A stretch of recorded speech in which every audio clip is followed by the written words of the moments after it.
Unfortunately, rams had never been known for thinking things through logically. I mean, you never see them doing Sudoku, do you? No, I never see you doing that. And they're stubborn too.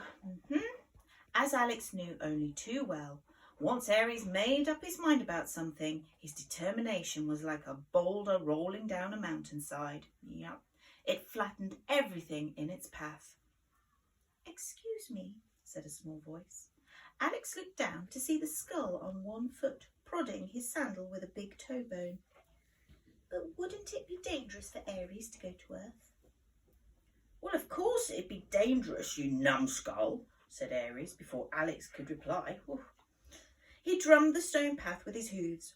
"That's the whole point of a quest, isn't it? It's not like popping down to the Agora for a pot of olives." The other skulls laughed, filling the garden with the dry rattle of loose teeth and chuckling.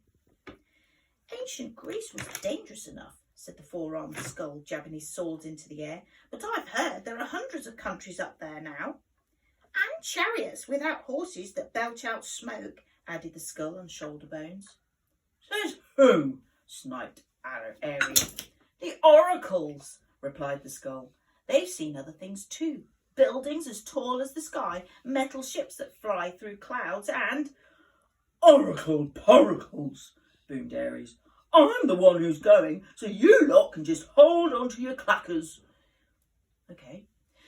He rolled his head around, looking at each of them in turn. "Unless anyone would like to come along too, to sort out my bedding, do a bit of washing up, find the juiciest thistles, that sort of thing." The skeletons that still owned kneecaps examined them. Others drummed their finger bones against their skulls and looked up at the cloudless sky. "I would," said one, pointing to his sockets, "but my eyesight's not what it used to be." "And my arthritis," said the skull on three legs, "would play merry havoc with on a march." "Oh, not to worry," announced Aries brightly, "because Alex will come with me." "Will I?"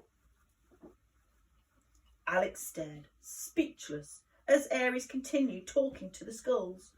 Return to Earth? He couldn't think of anything more ridiculous than leaving the safety of the underworld to return to an Earth they no longer recognised. "He's my best friend," continued Aries. "And, as you know, we've always been a team." Looking back at Alex, the ram's treacly brown eyes glittered with excitement. He poked Alex playfully with the tip of a horn. "Do you remember the time I fell into Hydra's tank and you distracted her by tipping in a month's supply of sardines so I could scramble out? Or when the Minotaur had you by the ankle and I distracted him by butting him up there?" "Oh, Aries, stop." "No, stop there," implored Alex. Aries fell silent, his jaw slack, waiting for Alex to go on. "Don't enter," said Alex more calmly. "Please." He reached out and rested a hand on Aries' shoulder. "Aren't you happy enough down here? With us?" Neck bones creaked as the skulls listened, nodding sympathetically. "Helping me at the zoo." "But look at me," snapped Aries hotly. "I'm bald and ridiculous. Don't you understand? Every day people make fun of me." They don't. Alex hesitated, trying to choose his next words carefully.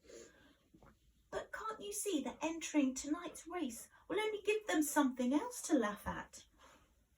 "They won't laugh when I win," said Aries. "A quest on Earth is my only chance to find my fleece.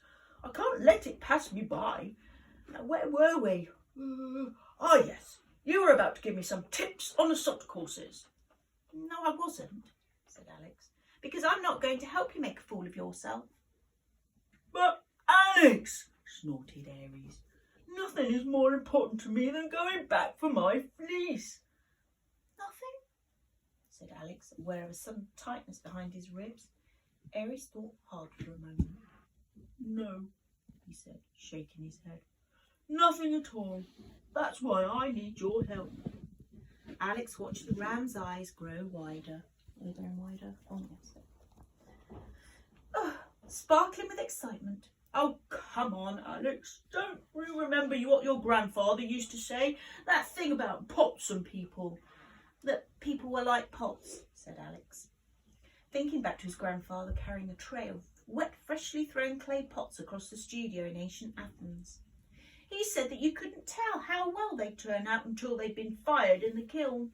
Well then what? Muttered Alex. Some pots shatter in the heat, Aries. I should know. I was the one who had to sweep them up every evening.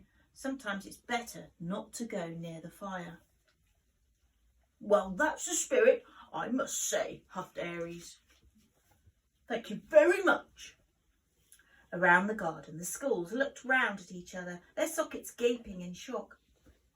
Come on, said Alex, much more cheerfully than he felt. He stood up and reached out for Aries, but the ram twisted his head away. Look, he persisted, why don't we go and do something fun instead? You know, cheer ourselves up a bit. We've still got the hippocamp to feed, and you love doing that. The hippocampi were sea creatures with the heads and front legs of horses and the tails of fishes who'd once drawn the chariot of Poseidon, the king of the sea. Now they dipped and dived like dolphins each day for the visitors who took the ferry around the lake, and it was one of Aries' favourite jobs to carry the bucket of sugar cubes and carrots down to the water, waiting for the creatures to rise up close to the banks, foaming and prancing. And I'll pick you some olives as a treat when we're finished, said Alex, walking across the garden to the long white villa where the monster feed was stored. He slid the key in the lock. We can go back home, set a little fire in the courtyard and toast some rose hips to go with them. Forget about the party tonight. What do you say? There was no reply.